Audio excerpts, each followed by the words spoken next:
अवांजी समातुनि ताईं radio voice of Sindh London. Radio voice of Sindh London तां तव्हां सां मुखातिब आहियां ऐं नवाज़ खान ज़ौर। 17 जनवरी सिंध जी तारीख़ जो निरालो ॾींहुं आहे। उहो ॾींहुं हिक ई वक़्त ते केतिरियूं निस्बतूं रखे थो। उन्हनि निस्बतनि मां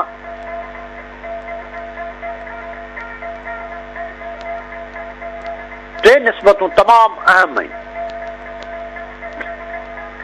साईं जेम्स सैयद, मखदूम बिलावल ऐं फाज़ल लाल।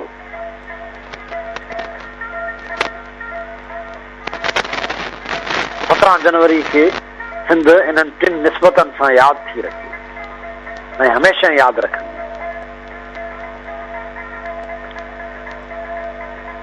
हिकिड़ो दौर हो जो सिंध दुनिया जे ॿियनि आज़ाद मुल्कनि वांगुरु हिकिड़ो अलॻि थलॻ ऐं आज़ाद मुल्क हुई। उनजो पंहिंजो राजभाग हो, उनजो पंहिंजो तख़्त ऐं ताज हो, उनजूं पंहिंजूं हुकूमतूं हुयूं, उनजी पंहिंजी दरबार हुई, उनजा पंहिंजा इदारा हुआ। हिकिड़ो मुल्क जेको दुनिया में हमेशह पंहिंजी निराली, खूबसूरत, रवादारी भरी, छहप भरी ऐं अमन पसंदी वारी सुञाणप रखंदो आयो आहे।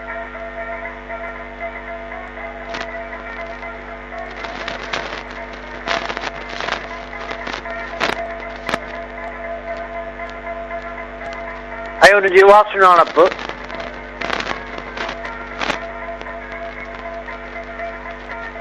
हर दौर में रहंदी आई है।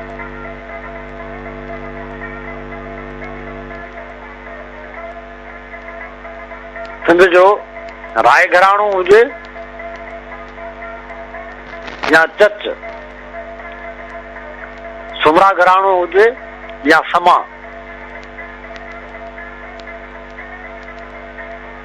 कलोड़ा हुजनि या टालपुर, सिंध पंहिंजी रवादारी भरी सुञाणप जेका आहे, अमन पसंदी वारी सुञाणप जेका आहे, उहा कॾहिं बि नथी विञाए।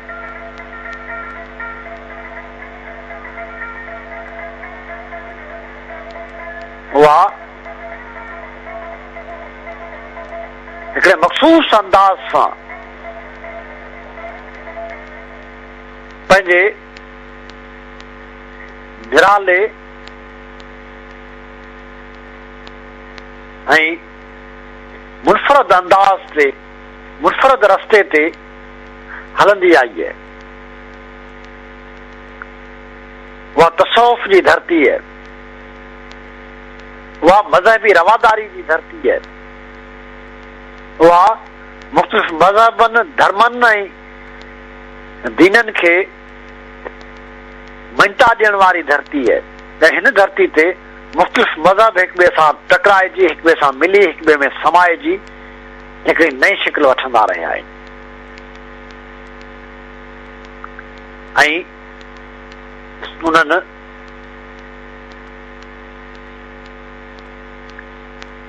सिंध जी सुञाणप खे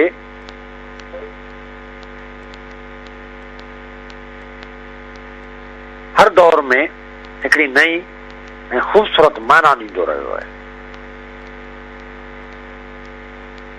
जेतोणीकि सिंध ॾाहर जे दौर में अरबनि जे हथां हाराए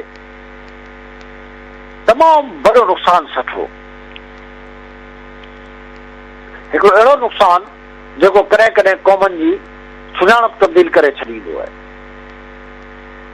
पर उनजे बावजूद बि सिंध पंहिंजी सकाफ़त, पंहिंजी ॿोली ऐं पंहिंजे कल्चर खे ईअं चोटियल रही, पंहिंजे रीतनि रस्मनि खे ईअं चोटियल रही जो इस्लाम खे मञण जे बावजूद उन पंहिंजे सिंधियत ऐं पंहिंजे धरती जी ख़ुशबू न विञाई। यही सबब है जो इस्लाम खे क़बूल करण जे बावजूद बि सिंधियुनि अरब राज खे कॾहिं क़बूल कोन कयो ऐं उनजे ख़िलाफ़ विढ़ंदा रहिया, उनजे ख़िलाफ़ मुज़ाहिमत कंदा रहिया। अरबनि सिंध जे अंदरि जेतिरा वरी बि हुकूमत कई, आराम ऐं सुकून सां हुकूमत न कई। जो तोड़ेक सिंध स्पेन कान हुई, जो फर्डिनेंड जी बादशाही में ऐं अज़ाबिला जी बादशाही में माण्हुनि जो मज़हब ई करे छॾियो, उनखे वापसि पंहिंजे मज़हब सां वठी अचिजे। ईअं चइजे त या तूं मुस्लमान ई छॾियो या असांजो वतन छॾे। सिंध स्पेन न हुई। सिंध जा सुमरा हुकुमरान, सिंध जो भूंगर जेको हो सो स्पेन जो फर्डिनेंड न हो, ऐं नई वरी जेको सो दहशला राणी जेका हुई सा राणी अज़ाबिला वांगुरु। उन्हनि पंहिंजो मकानी राजभाग ज़रूर मोटाए वरितो, उन्हनि पंहिंजी आज़ाद ममलकत जी हैसियत ज़रूर बहाल कई ऐं उन्हनि पंहिंजे सिंध वतन खे ॿीहर आज़ाद मुल्क जो रुतबो ज़रूर ॾियारियो, उन्हनि माण्हुनि जे मज़हब सां जुड़ाव न कई। हा, इहो ज़रूर आहे त उन्हनि पंहिंजी सकाफ़त, पंहिंजी ॿोली ऐं पंहिंजे माण्हुनि जी ख़ुशहाली ऐं मादवी जे लाइ, मादी रुहानी तरक़ी जे लाइ मुख़्तलिफ़ क़दम ज़रूर खयां। इहो सुमरनि जो दौर ई आहे जंहिंमें भागूबान, समन चारण ऐं मिरखा शेखण पैदा थियूं। इन ई दौर में सिंध जे अंदरि अदब नवां पेर खणण ऐं हिकिड़े नए दौर में दाख़िल थियणु शुरू थियो ऐं सिंधी शाइरी हिकिड़े बहितर ऐं नए रस्ते ते गामज़न थी वई। ऐं पोइ सुमरनि जो समूरो दौर सिंध तरक़ी ऐं ख़ुशहाली जे रस्ते ते गामज़न रही ऐं उनमें सिंधी अदब, सिंधी शाइरी तरक़ी करे उन मंज़िल ते पहुतो जो दोदे जे सूमरे ते जेका भागूबान तशबीह ॾिनी आहे, दुनिया जो को बि शाइर अञा अहिड़ी तशबीह न ॾेई सघियो आहे। उभ ऊचो सबके, उभ ऊचो सबके, उभ न ऊचो कोई। आसमान सभिनी खां मथां, को बि माण्हू आसमान खां मथे कोन्हे। उभ ऊचो सबके, उभ न ऊचो कोई, मोए पुॼाणा बि मथे रहियो सूर्य सिर संदो। उभ सभिनी खां मथे, आसमान सभिनी खां मथे, को बि माण्हू जेको आहे आकाश खां मथे नथो थी सघे, पर रुगो दोदो सूर्य आहे जेको मरी बि वञे थो तॾहिं उन जो सिर जेको आहे सो आकाश खां बुताऊं थो रहे।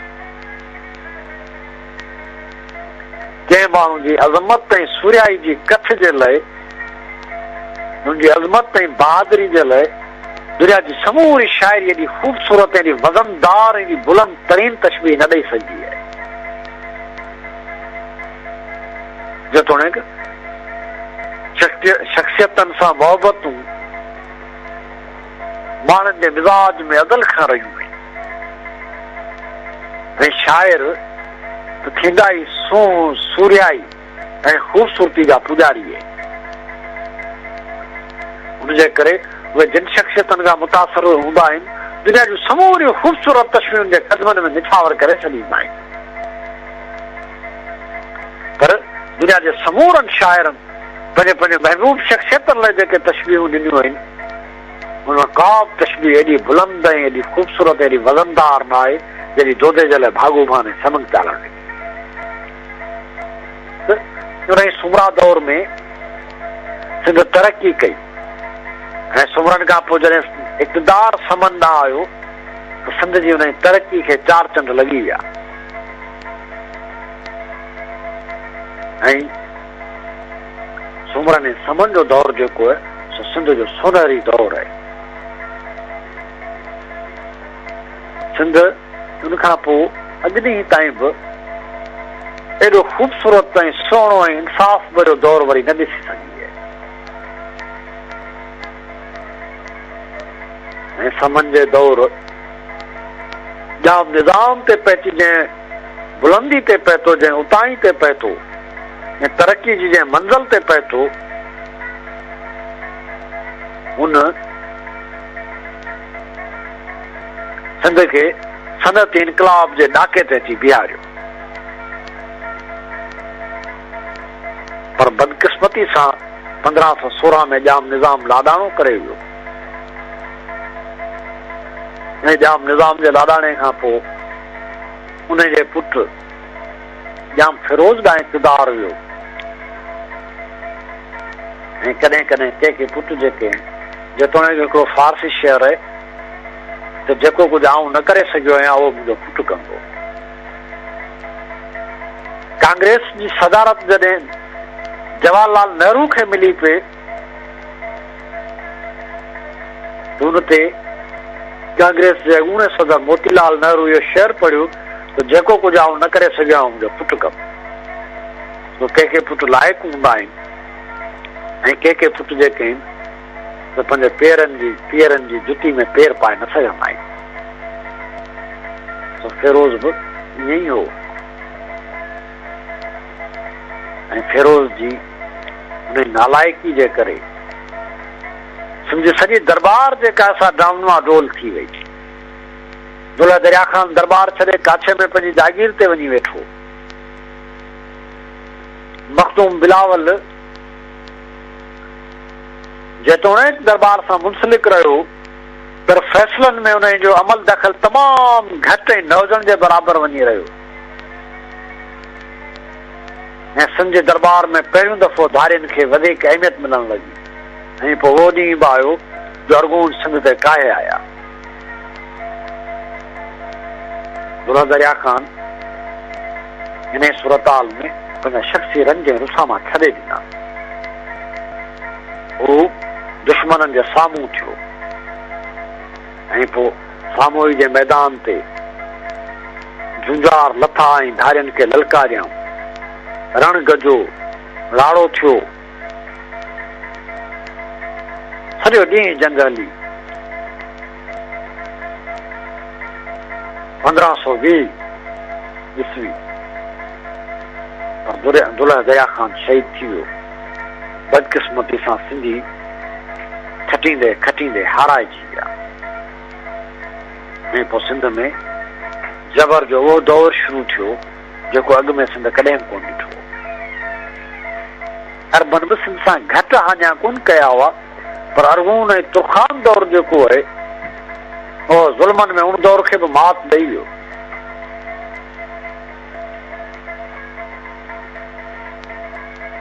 ऐं सिंधियुनि जी जंग हाराइण खां पोइ दुल्हा दरिया ख़ान जी शहादत खां पोइ सिंध वटि जेकॾहिं का वॾे में वॾी हस्ती बची हुई तो रुगो मखदूम बिलावल हो। जेतोणीकि काज़ी काज़न बि हो ऐं काज़ी काज़न शानदार शायरी पे कई। कुंज कदूरी काफ़िया जे पढ़ी परूणी सभु, कुंज कदूरी काफ़िया जे पढ़ी परूणी सभु त कर मंडी माकोड़ी खूह में पेई कछे उभ। दुनिया जा समूरा इल्म पढ़ी छॾी वे सम्झी बि वठी पर तुंहिंजी सम्झ जेका साईं आहे जेका माकोड़ी सभु मंडी माकोड़ी खूह में पई हुजे ऐं खूह मां उभ खे जेको सो कछण जी कोशिशि कंदी हुई। ज़ाहिर उनजे लाइ उभ जेको आहे सोतिरो उहो टुकड़ो हूंदो जेको हुनखे खूह मां नज़र ईंदो। माना समूरा इल्म पढ़ण जे बावजूदि तूं हिन काइनात खे अञा पंहिंजे मुकमल गुमैयत में कैफ़ियत में सम्झी नथो सही ऐं इल्मनि जो छे जेको आहे उहो नथो थिए।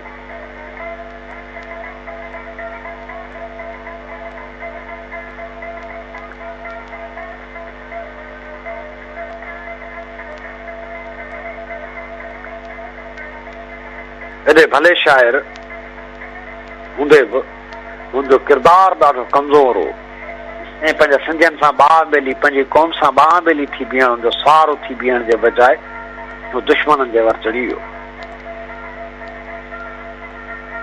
ऐं उन्हनि जो हचो थी कतब आयो। शायदि इन जे करे ई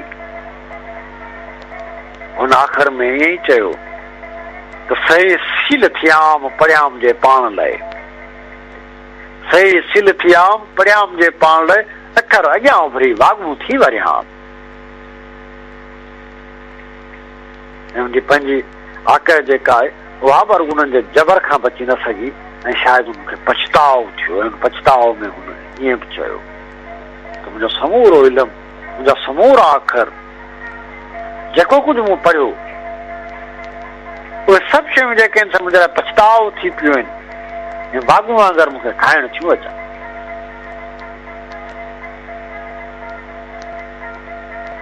हुन शायदि इहो महसूसु कयो त जंहिं इल्म ते मूं ट्रिगर थिए कई, जंहिं इल्म ते मूंखे नाज़ हो, फ़ख्र हो, गुरूर हो, उन इल्म जेको आहे सो मूंखे ग़लति फ़ैसिलो कराए छॾियो।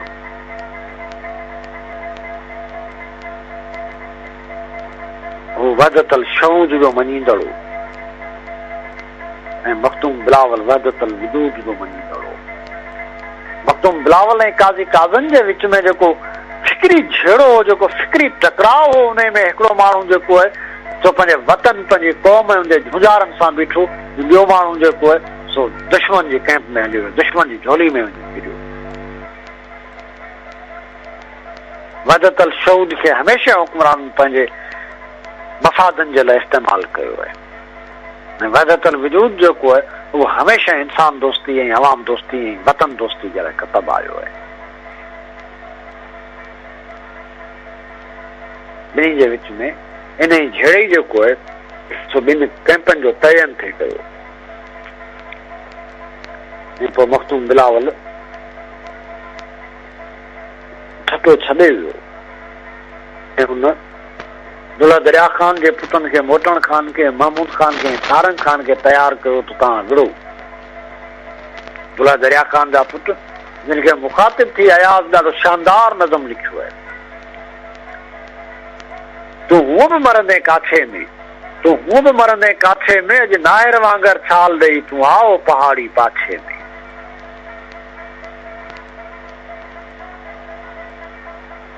ऐं दुल्हा दरिया ख़ान जा उहे पुट जेके हुआ दुश्मन जे लश्कर सां सामा थिया। तलटी, बागबान, सेवण जा पट, उन्हनि में उन्हनि जे लश्कर खे टोटा चबाया।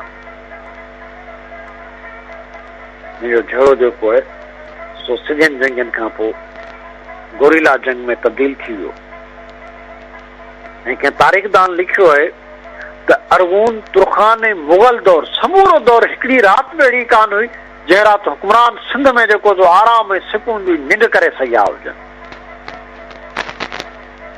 हर राति कंहिं न कंहिं महल ते, कंहिं न कंहिं छावनी ते, कंहिं न कंहिं मुंहिंजे लश्कर जे अॾे ते, कंहिं न कंहिं शहर ते हुक्मरान जे मथां हमिलो छो ई छो थिए।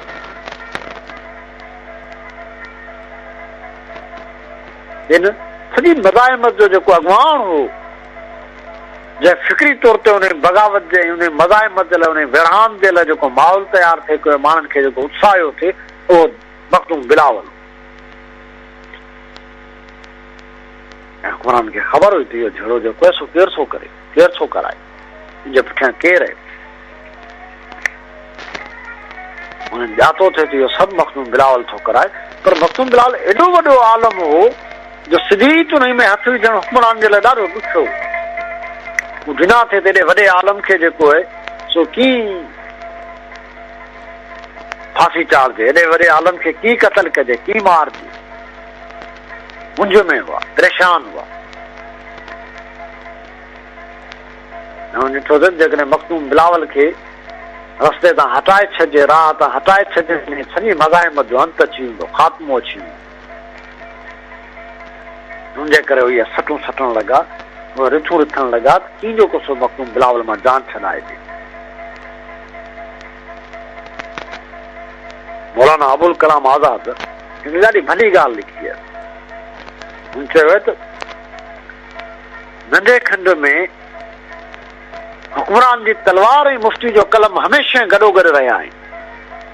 बरे सगीर में सियासी क़तल सदाई मज़हब जे परदे हेठि कया विया आहिनि। वाक़ई बि मौलाना जी हिन ॻाल्हि में ज़रे जो शक कोन्हे। सॼे नंढे खंड जे अंदरि, रुॻो नंढे खंड जे अंदरि, पर सॼी दुनिया जे अंदरि हुकुमरान जी तलवार ऐं मज़हबी आलमनि ऐं मुफ़्तियनि मुलनि ऐं ईसा ऐं पादरियनि या जेके मज़हबी महदार रहिया आहिनि उनजो कलम जेको आहे हुकुमरान जी तलवार सां गॾु रहियो आहे। मुला पिंडत पादरी सभु हुकुमरान जे पासे रहिया आहिनि।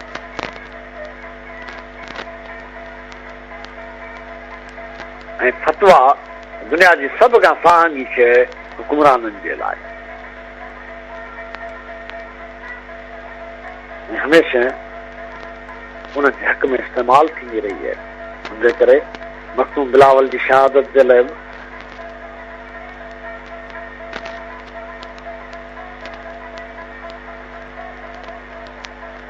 फतवा आई ऐं उन फतवा जे नतीजे में मखदूम बिलावल खे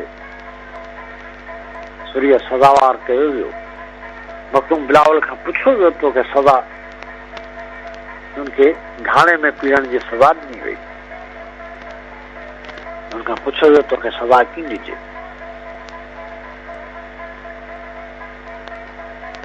सुकरात खे चयो वियो त या तूं एथेंस छॾे वञ या मौत जी सज़ा लाइ तयारु थी। जो तव्हां मौत जी सज़ा लाइ तयारु आहियां तव्हां पंहिंजो वतन न छॾींदो ऐं हुन ज़हर जो प्यालो पीअण क़बूल हुयो। ऐं जॾहिं हुनखे मौत जी सज़ा ॾियण जी महल आई उन महिल तकरीर कई। हुन चयो त एथेंस वासियो तव्हां हिकिड़े ॾींहुं पछताईंदो, तव्हांखे पछतावो थींदो, तव्हांखे पशेमानी थींदी, पशेमान थींदो तव्हां पंहिंजे हिकिड़े ॾाहे माण्हू खे मौत जी सज़ा ॾेई छॾी, हुनखे मौत ते वर चाढ़े छॾियो। ऐं हुन चयो त जेकॾहिं तव्हां मूंखे मौत जे वर न चाढ़ियो आहे त मुंहिंजी उमिरि त हुई बाक़ी थोरी बची हुई।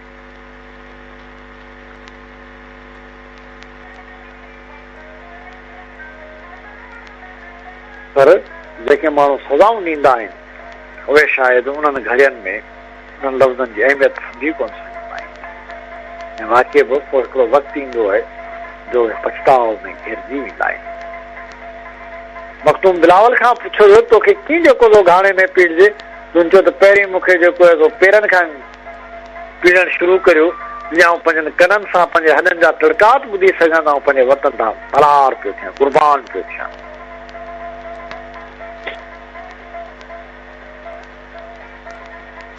दुश्मन खां निफ़रत ऐं पंहिंजे वतन सां मोहबत, पंहिंजी क़ौम सां इश्क जो इज़हार, इन खां आला ॿियो कहिड़ो थी थो सघे त माण्हू पाण मरंदो हुजे ऐं पंहिंजे मौत खे पंहिंजे अखियुनि सां ॾिसंदो हुजे।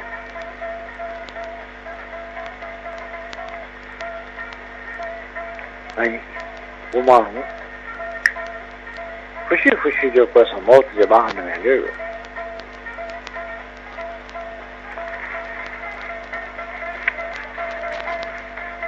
कॾहिं कॾहिं जेके माण्हू एॾा वॾा हूंदा आहिनि जो जॾहिं उहे मरंदा आहिनि धरती धुबंदी आहे, सॼी काइनात ॾकी वेंदी आहे, वक़्त जो फीथो जेको झटको खाईंदो आहे, घड़ी पलक लाइ बीह रहंदो आहे, तारीख़ जो चरखो जेको आहे उहो झटको खाईंदो ऐं घड़ी पलक लाइ बीह रहंदो आहे। मां सम्झां थो त मखदूम बिलावल जो मौत जेको सो तारीख़ जे लाइ एॾो वॾो झटको हो, वक़्त जे लाइ एॾो वॾो झटको हो।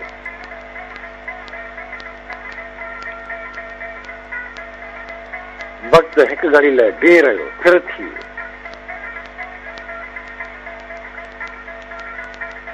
पर उहो हमेशह लाइ नथो बीहे और रुॻो तारीख़ जेकिन इतिहास जेकिन अज़ीम तरीन इंसाननि जे लाइ झटको खाई घड़ी पल लाइ बीह थो रहे ऐं पोइ वरी अॻिते वधे थो। उहा अलॻि ॻाल्हि आहे त वक़्त जो फीथो जॾहिं अॻिते वधे थो त उन घड़ी खां पोइ उन्हनि अज़ीम इंसान जे फ़िक्र फ़हम ऐं जदोजहद जो पड़ाड़ो थी अॻिते थो वञे। तारीख़ जो चरखो जेको आहे उहो जुड़ण त ज़रूरु शुरू थी थो वञे, पर उन चरखे ते उन ई आॾाणे ते उन्हनि अज़ीम शख़्सियतनि जे फ़िक्र फ़हम ऐं जदोजहद जो सुट जेको आहे उहो नए सिरे सां कटिजणु शुरू थी ऐं नतीजो इहो निकिरंदो आहे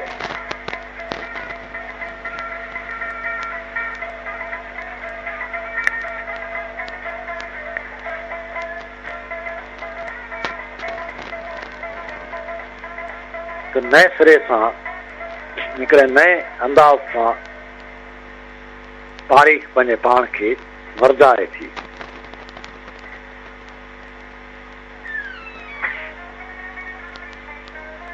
ऐं तारीख़ जो वर्जाइजणु जेको आहे उहो नयनि कुवतनि खे नवनि इनकलाबनि खे ऐं नयनि सूरत हालनि खे जनम थो ॾिए जॾहिं अञा सिंध जे समा इक़्तिदार जो सिज कोन लथो सिंध अञा आज़ाद हुई अञा उन हारायो कोन उहा ऊचे घाट हुई तॾहिं हिकिड़ो को चरियो माण्हू पाण खे मेहदी सॾाइण जो दावेदार थी लही पियो त आउं मेहदी आहियां बज़ाइबन इंसान जिते ॿिया वॾा हाञा कनि त हिकिड़ो वॾो हाञो इहो बि कयो आहे उन्हनि मुख़्तलिफ़ पेशन गोयूं करे छॾियनि किन माण्हुनि जे वापसि अचनि ऐं उन्हनि पेशन गोयनि जे आधार ते हिकिड़ा दरिया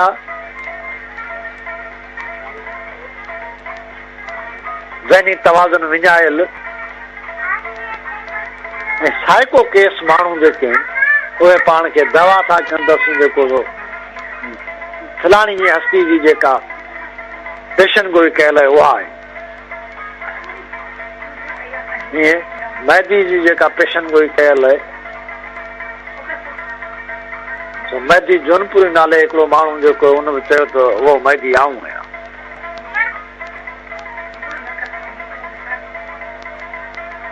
वेल वक़्तु वराए नथो सघिजे ऐं वेल माण्हू मोटी नथो सघे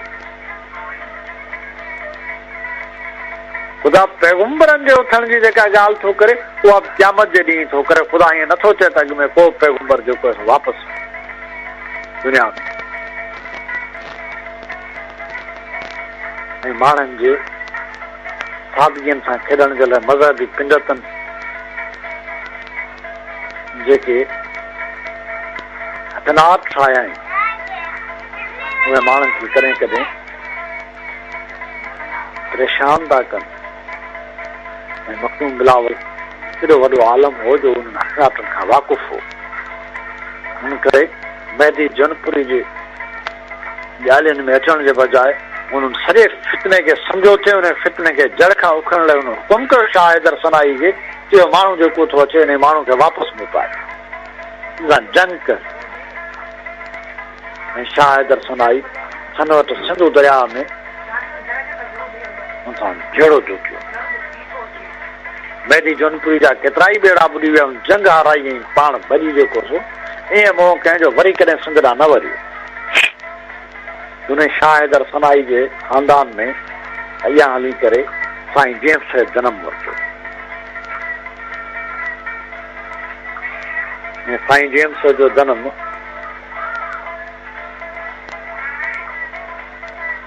ईअं हो जीअं भिटाई चयो आहे ॼापण वक़्तु ॼाम जे किरिया कोट कुफार अखड़ियूं मेंग मल्हार सूरत तुंहिंजी सभु जग मोयो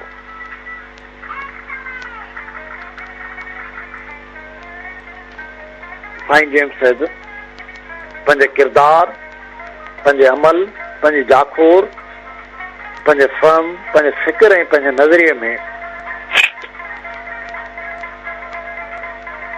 सिंध खे बुनियादी हैसियत ॾींदे मरकज़ी हैसियत ॾींदे पंहिंजी सियासत खे ठहियो तरतीबियो ऐं नज़म कयो के माण्हू बालक जती जी उमिरि खां बाल जती जी उमिरि खां बालकपणे खां सियासत जी शुरूआत कई ऐं उन ई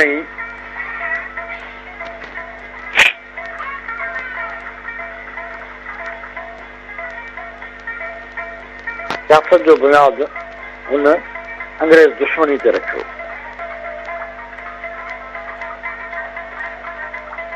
बरे सगीर में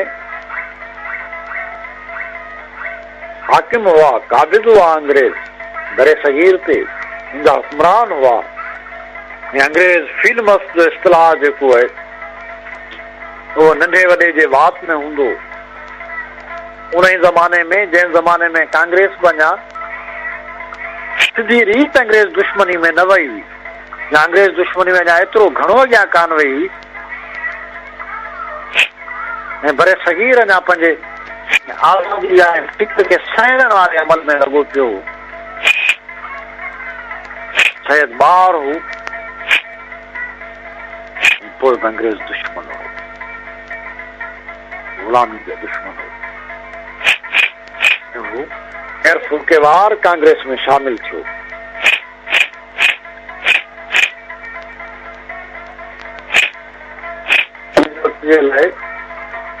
मुस्लिम लीग जे गलबे में बि आयो, ऐं मुस्लिम लीग जे गलबे में उनखे पाकिस्तान जे ठाहिण जो ख़त बि मथे ते सुवार थियो। मुस्लिम लीग ऐं पाकिस्तान जा हार सिंगार ॾह गठा एॾा ख़ूबसूरत हुआ, उनजो घूंघट एॾो ख़ूबसूरत हो जो परे खां सभु कंहिं कुंवार वांगुरु नज़र थे आयो, पर उनखे अंदरि घूंघट जे अंदरि का ॾाइण लिकल। इहे सभु जो अली मोहम्मद राशिदी जहिड़े माण्हू लिखियो त फतेह तालीम में अंग्रेज़ हितां विया हलिया, हिंद खे आज़ादी नसीब थी, सिंध खे पाकिस्तान हरियो। हिंद आज़ाद थियो पर सिंध आज़ाद न थी, सिंध खे पाकिस्तान, सिंध खे पाकिस्तान मथे मिलियो। ऐं उहो ई थियो जंहिंजा इम्कान हुआ, जेल, फतवाऊं, अज़ियतूं, तकलीफ़ूं, ग़ुलामी जे हिकिड़े नए दौर जी शुरूआत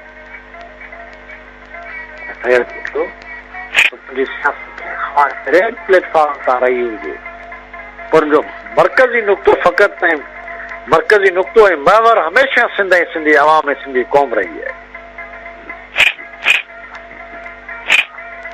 वो कांग्रेस में हुजे, वो मुस्लिम लीग में हुजे, वो खिलाफ़तियुनि सां गॾु हुजे, वो अलामा मशरिकी सां गॾु हुजे, कंहिंसां बि कहिड़े प्लेटफॉर्म ते बीठल हुजे सैयद, पर हुननि जे सियासत जो जेको मरकज़ी नुक़्तो ऐं महवर हो, जेको बुनियादु हो, उहो सिंध ऐं सिंधी अवाम हुई, सिंधी क़ौम जा मफ़ाद हुआ। इहे सबब आहे जो पाकिस्तान ठहण खां पोइ हू नए मुल्क जे इश्क में वञण जे बजाए हू हुन जो नाक़द थियो।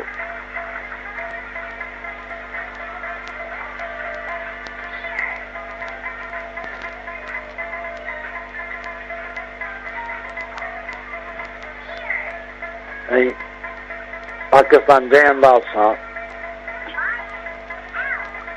मज़हब जो सहारो वरितो त सैयद उन मज़हब जे इस्तिफ़ाली किरदार खे बि पधिरो करण जी कोशिश कई।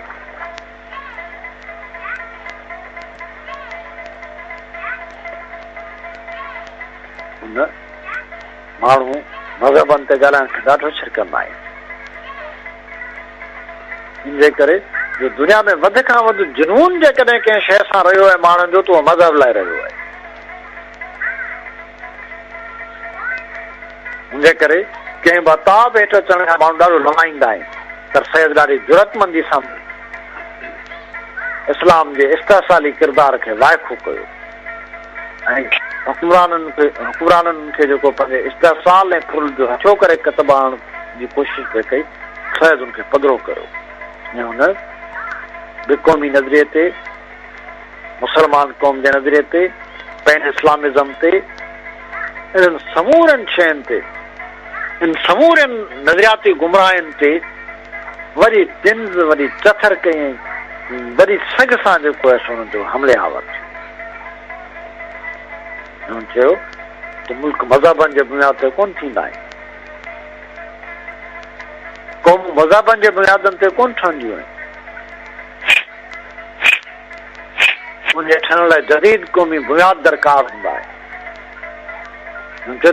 जेके क़ौमूं मज़हबी बुनियादनि ते ठहण जी कोशिशि कंदियूं आहिनि उहे क़ौमूं जेके ग़लति नतीजा ॾींदियूं आहिनि सवाइ इसराइल ऐं पाकिस्तान जे दुनिया में ॿियो कोई तजुर्बो कोन्हे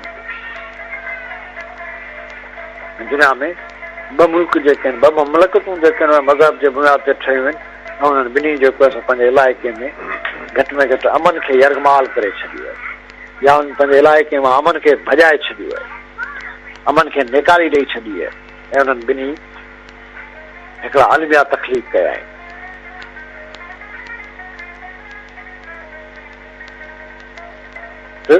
सैयद ॾाढी जुरत सां उन सॼी सूरत हाल ते लिखियो ऐं उन सूरत हाल खे तब्दील करण लाइ जदोजहद कई साईं जेम्स सैयद उन्हनि थोरनि सियासतदाननि में शामिल थो थिए जिन पंहिंजे फ़िक्र ऐं फहम पंहिंजे नज़रिये जी प्रचार जे लाइ पंहिंजे सियासत खे हथी ॾियण जे लाइ कलम खां ओतिरो ई कमु वरितो तहरीर खां बि ओतिरो ई कमु वरितो जेतिरो तकरीर खां जेतिरो जाखोर खां जेतिरो जदोजहद खां सैयद सियासत ऐं अदब पूर्व छोट अंदाज़ में पिया हलिया उहो जदोजहद जे मैदान ते बीठो उन जदोजहद खे बि हथ मां न थिए छॾियो उन कलम खे बि हथ मां न थिए छॾियो उन कलम खे बि जेको सो अलम बणायो मुंहिंजो कलम बि उनजी जदोजहद जी अलामत ऐं इज़हार थी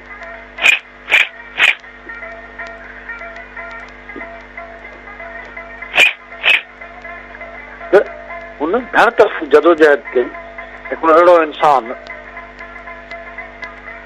जेको बिने नरम मिज़ाज माण्हू हुजे नफ़ीस इंसान हुजे जेको दोस्तनि जूं दुश्मननि जूं ख़ताऊं माफ़ करण वारो हुजे हिकिड़ो अहले दिल इंसान जेको जेकॾहिं मुर्तज़ा शाह दादाई जी शाइरी ॿुधे त रोअण लॻे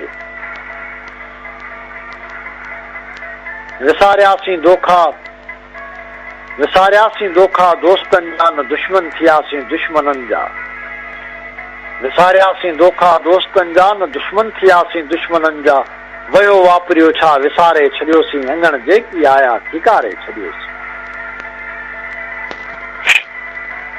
उन ते जेको माण्हू पुरनम थी वेंदो हुजे रोअण लॻंदो हुजे जंहिंजो अखड़ियूं हालियूं थी वेंदियूं हुजनि उहो माण्हू पंहिंजे वतन जे इश्क में जॾहिं आज़माइशनि हेठि अचे त अटल इंसान थी बीहे हिकिड़ो बहादुर जीअं हू झूनो खीर थर ही बि ईअं हया सिट लिखियो जीअं हू झूनो खीर थर हीअ बि ईअं थर ना जे खीर थर खे को लहर लोॾो कोन्हे ही बि ईअं ॼमियो बीठो आहे ॻाल्हि खे ईअं केरु छॾींदो सूर्य खे कंहिं ॻाल्हि मथां गत लोको हो पेर पटीहर जहिड़ा हा जे पंध पया पर्बत लोको ये कहिड़ी बूढ़ी मत लोको तरतीब ता जन्नत लोको जो धरती जी जन्नत जे लाइ पंहिंजे इश्क ते अटल थी बीही रहे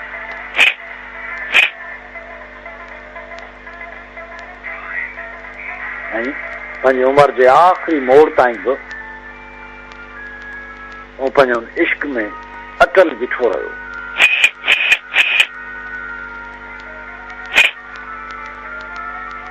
का बि सज़ा का बि तहज़ीर को बि इल्ज़ाम को बि दबाव हुनखे पंहिंजे नज़रिए ते हथ न खणाए सघे क़ैद खां पुछियो हिकिड़े इंटरव्यू में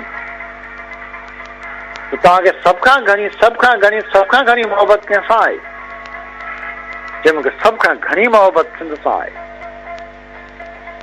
इंटरव्यू कंदड़ सवाल कयो साईं पर जदीद साइंस जदीद नफ़्सियात चए थी त माण्हुनि जी सभ खां घणी मोहबत पंहिंजो पाण सां थींदी आहे।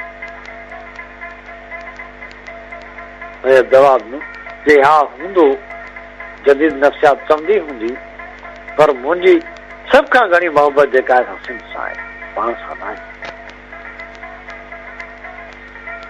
वाक़ई ॿिए हर माण्हू जी सभ खां घणी मोहबत पाण सां थी सघे थी, पर को बि आशिक़ जेको पंहिंजो पाण सां सभिनी खां घणी मोहबत कोन कंदो आहे। हिकिड़ो आशिक़ सभ खां घणी मोहबत जेका आहे, घणे खां घणी मोहबत जेका आहे, उहा पंहिंजे महबूब सां कंदो आहे।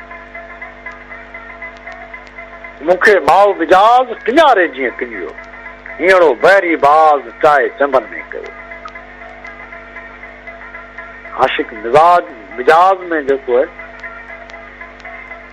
कपड़ वांगुरु पिंजजी वेंदा आहिनि। इश्क माण्हू जो हुजे या वतन जो हुजे, उहो सॼो मिजाज़ आहे। किन किन आशिक़नि वटि मिजाज़ रस्तो बि आहे, मंज़िल बि आहे। मिजाज़ उन्हनि खे बिज़ाते ख़ुदि हक़ीक़त आहे, बिज़ाते ख़ुदि मक़सद है, मिजाज़ी मक़सद है, मिजाज़ी हक़ीक़त है। ऐं जेकॾहिं को मिजाज़ हक़ीक़त थी पवे, माण्हू खे ॿियो छा खपे?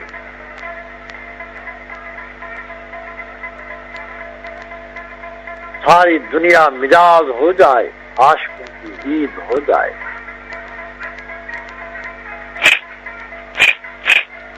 सैयद सिंध जी समूरी तारीख़ जो सियासी निचोड़ है। हाथी जो ये लिखियो शाह लतीफ़ सिंध जी सॼी तारीख़ जो सकाफ़ती इज़हार है। जहिड़े तरीक़े सां साईं जेम्स साहिब सिंध जी सॼी तारीख़ जो फ़िक्री ऐं नज़रियाती ऐं सियासी इज़हार है, सियासी निचोड़ है। जेको झंडो, जेको अलम दुल्हा दरिया ख़ान सामूही जे मैदान ते पंहिंजे रत सां रेटो कयो, ऐं जेको झंडो मखदूम बिलावल पंहिंजनि हथनि में खयो, उहो ई झंडो जेम्स साहिब पंहिंजनि हथनि में खयो। ऐं उन झंडे जी सरबुलंदी जे लाइ, उन झंडे जी ऊचाई जे लाइ, उन झंडे जी हयाती जे लाइ पंहिंजी सॼी ज़िंदगी जेका असां वक़फ़ कई, ऐं पंहिंजे सिंध मुल्क जी आज़ादी जे लाइ आख़िर ताईं पतोड़ींदो रहियो। अॼु न मखदूम बिलावल आहे, न साईं जेम्स साहिब आहे, ॿई पंहिंजे मादरे वतन सिंध जी हंज में आरामी आहिनि, पर उहो झंडो अॼु बि ऊचो आहे, अॼु बि बुलंद आहे। ऐं उन्हनि पंहिंजी मातर भूमि जी आज़ादी जो जेको ख़्वाब ॾिठो, उन ख़्वाब जी साॻियाण जे लाइ जेको आहे सिंध अॼु बि पतोड़े थी। फर्ज़ंदे सरज़मीन जेके आहिनि, फर्ज़ंदान सरज़मीन जेके आहिनि, हिन मातर भूमि जा जेके सचार पुट आहिनि, उहे अॼु पंहिंजे वतन जी आज़ादी लाइ दाखोड़े रहिया आहिनि। ऐं मुंहिंजो इहो अटल विसाह आहे, अणटुट यकीन आहे त का बि क़ौम, को बि मुल्क लगातार ग़ुलामी में नथो घारे सघे।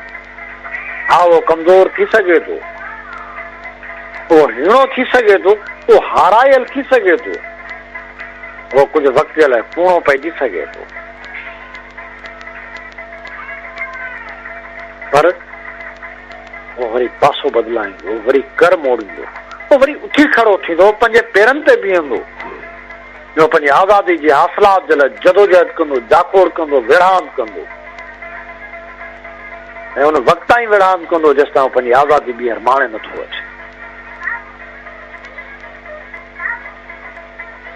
ऐं सिंध जी आज़ादी जो जेको ख़्वाब आहे, उहो दुल्हा दरिया ख़ान जे बेचैन रूह वांगुरु अॼु बि सिंध जे खज़ान में जेको सो डोड़ंदो थो रहे।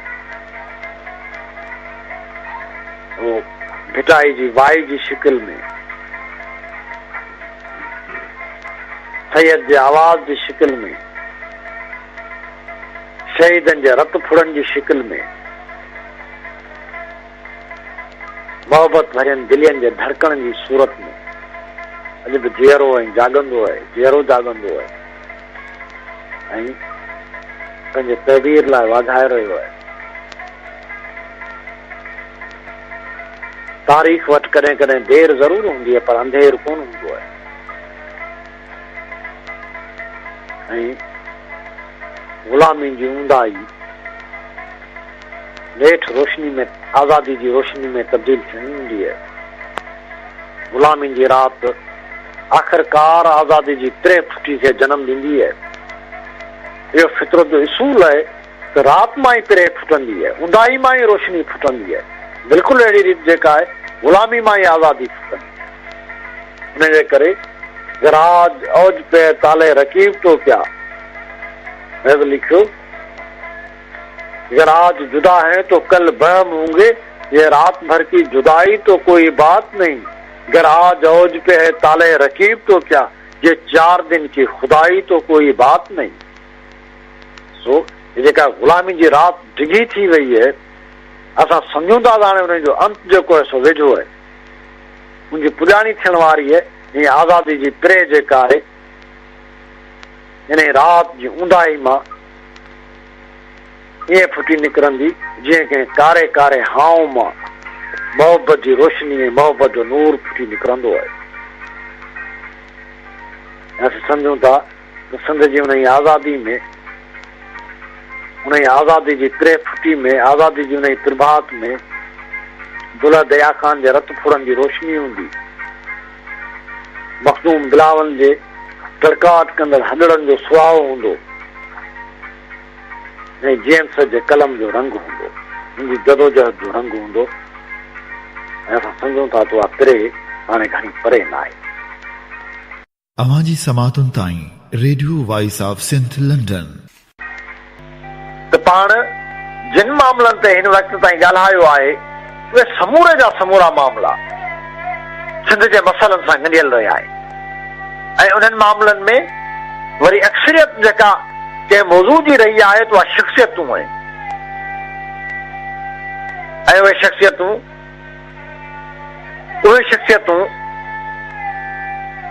जिन पंहिंजी ज़िंदगी में के आदर्श पालिया, के ख़्वाब निपाया, मासूम ॿारनि वांगुर पंहिंजनि ख़्वाबनि ऐं सपननि जी पालना कई, परवरिश कई, उन्हनि खे वॾो करणु, उन्हनि खे वधाइण विझाइण ऐं उन्हनि खे साबिया जी जवानी अर्पण करण जे लाइ महिनतूं कयूं।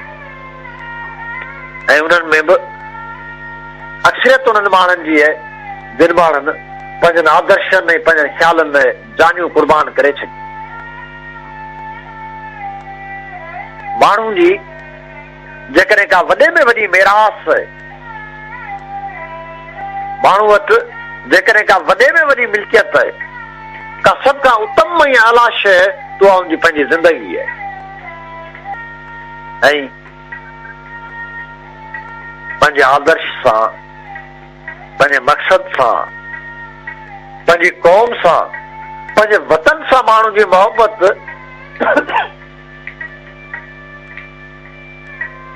इहा ई आहे त माण्हुनि खे सभ खां उत्तम शइ ॾे। हज़रत इब्राहिम खे ख़्वाब आयो, इब्राहिम कुर्बानी कर।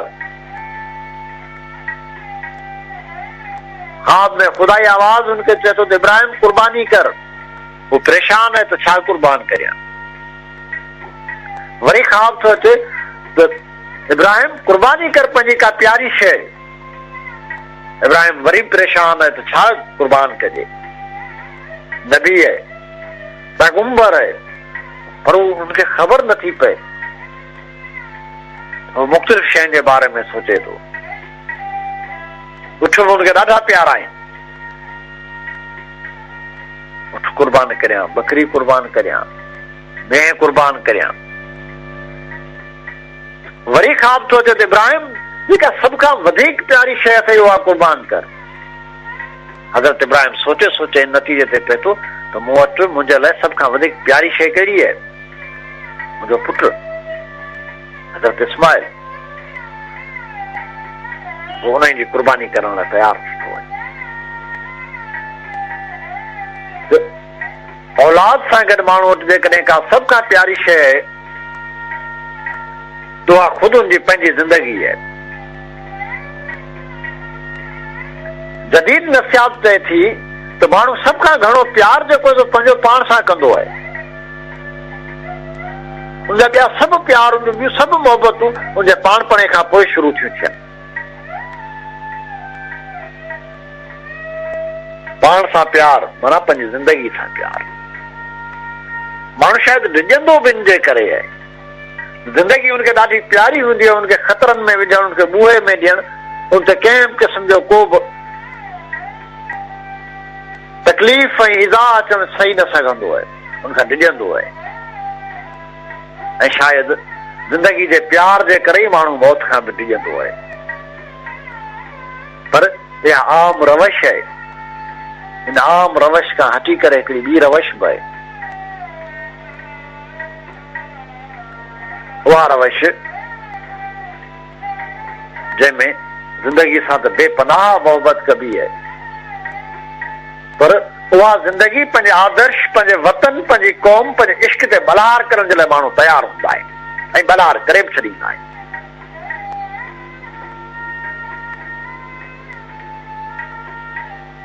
फाज़ल राहो उन ई सिफ़ जे माण्हुनि में हो।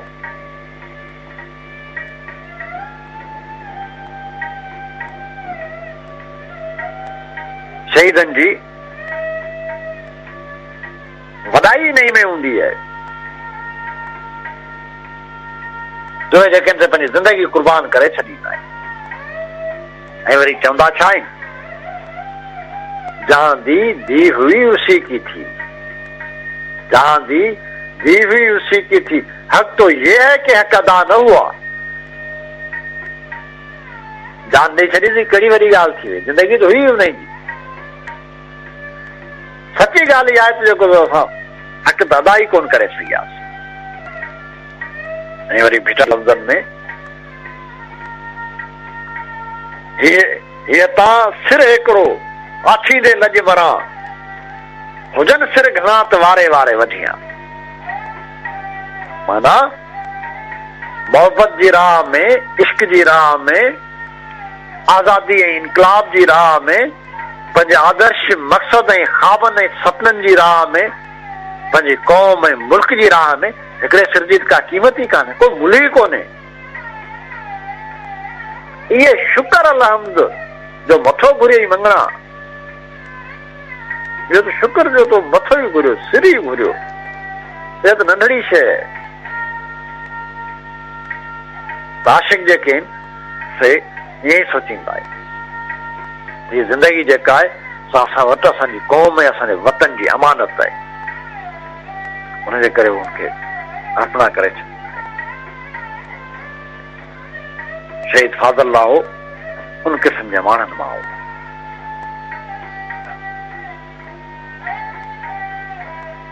बदकिस्मती सां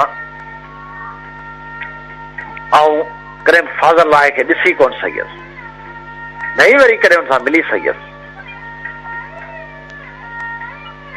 हा, हुनजे बारे में असांजे वॾनि खां ॻाल्हियूं ज़रूर ॿुधंदो हुउसि।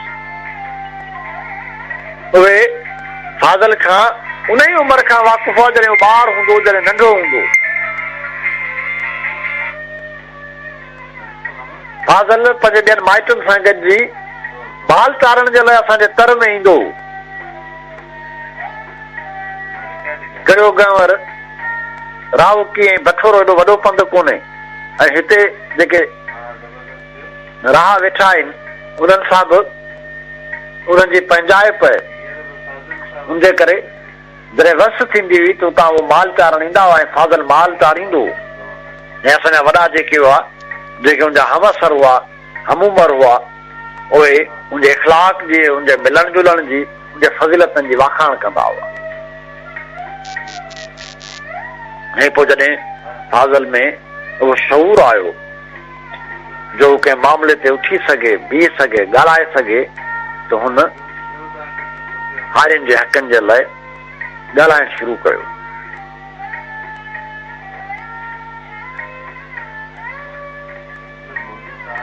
फाज़ल सियासत में आयो। सियासत में अचण खां पोइ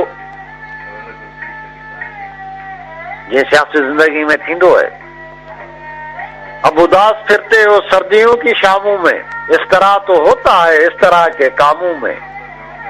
तो सियासत में जेल रूपोशूं ऐं तकलीफ़ूं जेके आहिनि त हिकिड़े सियासी कारकुन लाइ ॾाज हूंदियूं आहिनि। तो फाज़ल बि जेलनि में वियो, रूपोशन में बि वियो। फाज़ल जेल में उते संदसि पुटु बि गुज़ारे वियो ऐं हुनजो कांधी कोन थी सघी। अहिड़ा केतिरा ई मिसाल आहिनि।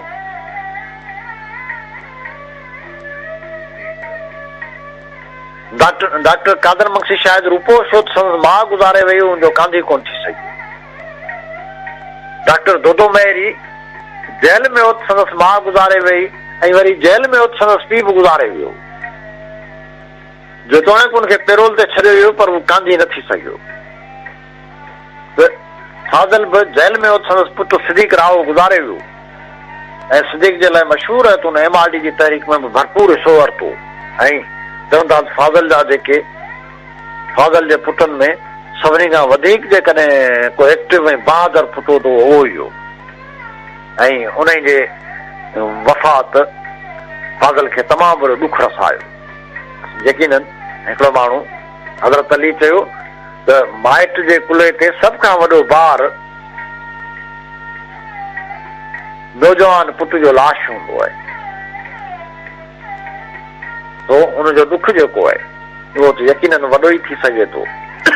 ऐं उहे माण्हू जेके माण्हू इन क़िस्म जे सदमनि मां इन क़िस्म जी सूरत हाल मां गुज़रिया आहिनि, उहे इन ॾुख जेके सम्झी सघनि था। हुनजे करे हुनजो जेके क़ुर्बानियूं आहिनि फाज़ल जूं, यकीनन हुनजो पलड़ो जेको आहे उहो घणो ई रहे थो। फाज़ल MRD जी जदोजहद में बि हिसो वरितो, हुनमें वधी चढ़ी हिसो वरितो। पर आऊं MRD खां बि वधीक फाज़ल जी जेका सियासी तौर ते जदोजहद में हासिलात सम्झंदो आहियां उहा इहा आहे त हुन लाड़पत में गुटली बैराज थियण खां पोइ हिते जेका ज़मीननि जी अलाटमेंट में थी, पंजाबी आबादगारनि खे जंहिं थोक जे हिसाब सां ॿधे जे हिसाब सां जेके ज़मीनूं पे ॾिनियूं वियूं, हुन उन ई मामले ते स्टैंड वरितो ऐं हुन उहे ज़मीनूं जेके मकानी हारियुनि खे अलाट करायूं। उन ई मामले ते हुन तमामु वॾो स्टैंड वरितो ऐं उन खां पोइ हारियुनि सां जेके ॾाढायूं ज़मीनदार कंदा थिए रहिया उहो उन्हनि ते ॼमी थिए बीठो। हारियुनि जे हक़नि जे सुवाल ते फाज़ल जी जेका जदोजहद आहे ऐं सम्झां थो त उहा ई हुनजी सियासी जदोजहद जी हासिलात ॻणे सघे। MRD जा वारस घणा आहिनि, हुनजे करे उहा फाज़ल खां वधीक जेका आहिनि सा ॿिया हुन ते कब्ज़ो ॼमाइण जी कोशिशि कंदा। त हारियुनि जे मामले ते फाज़ल जेको स्टैंड वरितो, अलाटमेंट हुजे, अधु वटई जो सुवाल हुजे, हारियुनि जी बेदखली जो मामिलो हुजे, ज़मीनदारनि जो उर ज़ोरायूं हुजनि, हर मामले ते हारियुनि सां हिकु थी बीठो। इहो ई सभु हो जो पंहिंजे तर में फाज़ल हिकिड़ो तमामु वॾो किरदार थी उभरियो। माण्हू जेतिरो बहादुर आहे, हुनजी एक्टिविटी जो जेॾो दाइरो वॾो आहे ऐं दुश्मन सां जेॾी वॾी सतह ते मुआदो अटकाए थो, हुनजी शख़्सियत जो वज़न ओॾो वॾो थो ठहे। ऐं फाज़ल जे अंदाज़ सां जंहिं बुलंदी सां दुश्मननि सां मुआदो थे अटकायो, उन्हनि खे तमामु वॾो वज़न थे अता कयो। इहो ई सबबु हो जो फाज़ल खे रहा तां हटाइण जूं कोशिशूं कयूं ऐं पोइ फाज़ल खे हिकिड़े अजीब ग़रीब ऐं जाहिलाणे अंदाज़ वारे बदिले जे नाले में शहीद कयो। कुछ माण्हू ईअं चवंदा आहिनि त भई फाज़ल त जेको ज़ाती मामले में शहीद थियो उहो क़ौमी शहीद कीअं आहे?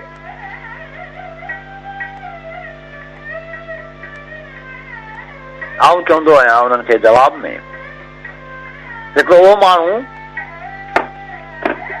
जंहिं माण्हू पंहिंजी सॼी ज़िंदगी जेका असां आदर्शी राह ते हलंदे गुज़ारी,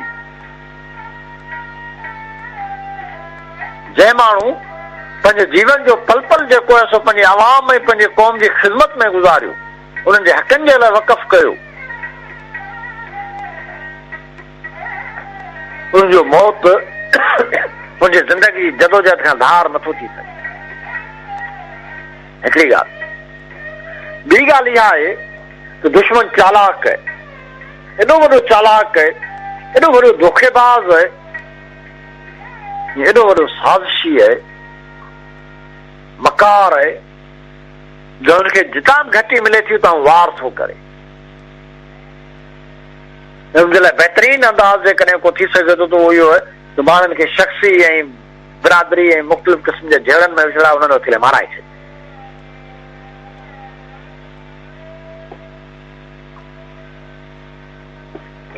फाज़ल सां बि ईअं ई थियो। फाज़ल जे खून में जेका कुआड़ी इस्तेमालु थी आहे, मशहूर आहे त उन कुआड़ी खे जेको घर जो पाणी ॾिनलो, ऐं कुआड़ी जेका आहे हिकिड़े पंजाबी लोहार जी मरफ़त आई।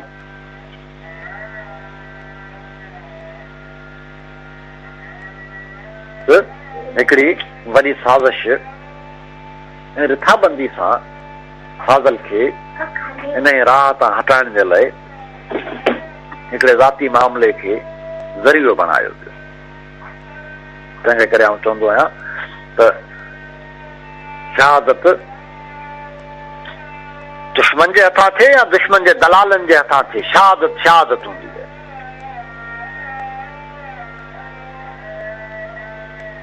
इन करे फाज़ल जी शहादत खे सियासी तनाज़र में ॾिसणु घुरिजे। रुगो फाज़ल सां ईअं न थियो, असां केतिरा ई दोस्त जेके इन अंदाज़ में शहीद थिया आहिनि, उन्हनि सभिनी शहादतनि खे सियासी तनाज़र में ॾिसणु खपे। उनजे करे फाज़ल जी जेका शख़्सियत ऐं जदोजहद हुई, ऐं सम्झां थो त उन खे सिंधी तारीख़ में हिकिड़ी वॾी अमरता ऐं वॾी अहमियत नसीब रहंदी। हा, उहा अलॻि ॻाल्हि आहे त हिकिड़ा शख़्सियतनि जा अलमिया थींदा आहिनि। तमामु वॾियूं शख़्सियतूं जेके कॾहिं कॾहिं किन अलमियनि जे वर चढ़ी वेंदियूं। शख़्सियत जो अलमियो ॾाढो दुखदायक थींदो आहे, ऐं फाज़ल सां बि उहा साॻी हालत जेका हुई सा लागू हुई।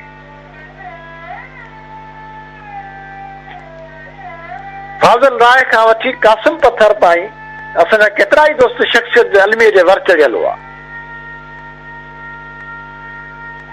कासिम जी शख़्सियत एॾी वॾी थी जो का सियासी पार्टियुनि खे पंहिंजे ढांचे में समाए न थे सघी,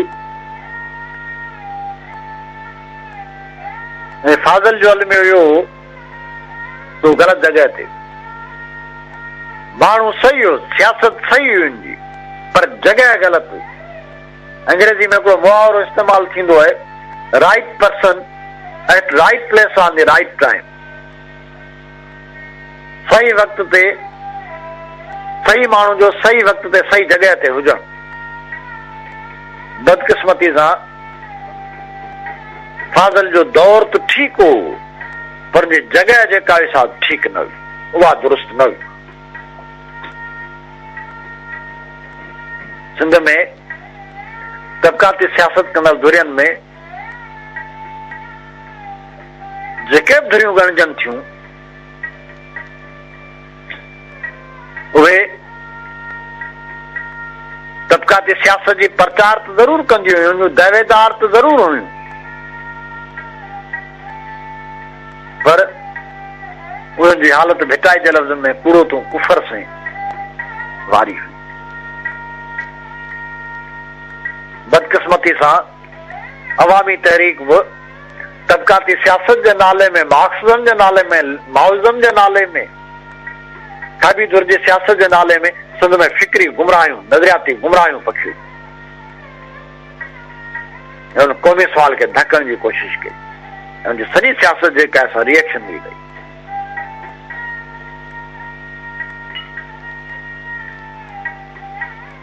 नतीजतन फाज़ल जी सियासत जा जेके बहितर नतीजा मिलणु खपंदा उहे न मिलिया।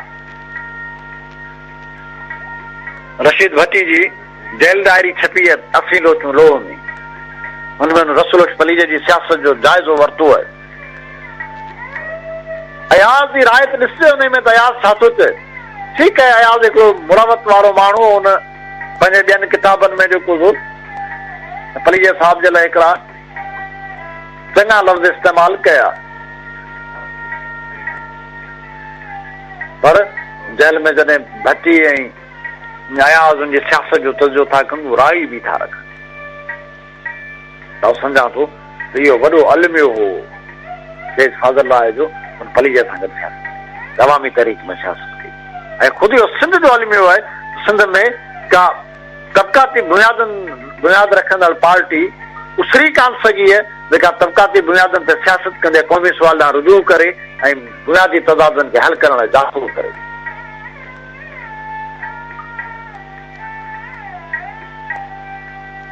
शायदि इहो ई सबबु आहे जो फाज़ल खां पोइ फाज़ल जो ख़ानदान हुनजे आदर्शनि ते न बीह सघियो आहे ऐं जेका ॾियाटी फाज़ल जलाई हुई उहा झिंगी पइजी वई आहे। बहरहाल शख़्सियतनि जा आलमिया, सियासत जा आलमिया पंहिंजी जॻह ते, शहीद पार्टियुनि खां बालातर थींदा आहिनि। शहीद पार्टियुनि जा थींदा ई कोन्हे, शहीद क़ौमुनि जो वरसो थींदा आहिनि, उहे मुल्कनि जा वरसा हूंदा आहिनि। हुनजे करे फाज़ल जी पार्टी अॼु भले खणी फाज़ल जी वारसी न कंदी हुजे, पर सिंधी क़ौम हुनजी वारस आहे। जीअं सिंध हलचल हुनजी वारस आहे, पाण सभु हुनजा वारस आहियूं। सिंध जे समूरनि शहीदनि जा ख़्वाह उहे कहिड़ी पार्टी में सरगर्म रहिया हुजनि, पर रियासत सां, ग़ुलाम बणाईंदड़ कुवतनि सां, हाकमनि ऐं जाबरनि सां, दाद सां ऐं ग़ुलामी सां जिन मुआदो अटकायो, उहे समूरा शहीद जेके आहिनि से पंहिंजा शहीद आहिनि। उन समूरनि शहीदनि जा पाण गॾियल वारस आहियूं ऐं पाण खे उन्हनि ते फ़ख्रु आहे। पाण उन्हनि ते मान महसूस था करियूं। ऐं आउं सम्झां थो त जीअं सिंध ॿियनि शहीदनि सां मोहबत थी करे, ईअं फाज़ल सां मोहबत थी करे। अयाज़ चयो, फाज़ल मरणो कोन आहे, ऐं भोड़ा लोको फाज़ल मरणो कोन आहे, मरी वियो ॿियो को। सो शहीद मरणा न हूंदा आहिनि, उहे हमेशह ज़िंदा हूंदा आहिनि। फाज़ल बि ज़िंदा रहंदो ऐं सिंध जी सियासत में, सिंध जे हारी जी मोहबत में ऐं सिंधी क़ौम जे दिल में हमेशह धड़कंदो रहंदो। इजाज़त ॾींदा नवाज़ खान ज़ोहर खे। सदाईं गॾु अलाह वाई। सिंध सलामत, साथ सलामत। सिंध मुंहिंजी अमां, सूंह तुंहिंजी मथां छा लिखी, छा लिखां, छा लिखी, छा लिखां। सिंध मुंहिंजी अमां, दुनिया जा सिंधियो हिक मुठ थी सिंध बचायो। सिंध मुंहिंजी अमां, सूंह तुंहिंजी मथां सिंध जो क़ौमी आवाज़ radio voice of Sindh London.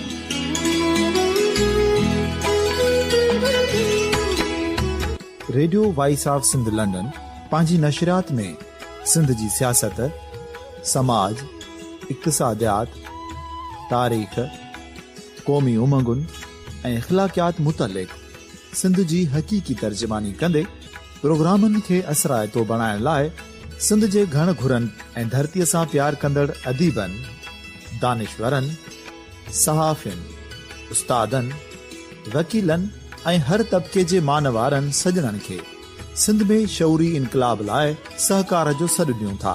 अचो त गॾिजी सूफ़ियुनि ऐं संतनि वारी सिंध जो ओज हिकु मुठ थी वरी वापसि आणण वारे सफ़र जा साथारी बणिजऊं।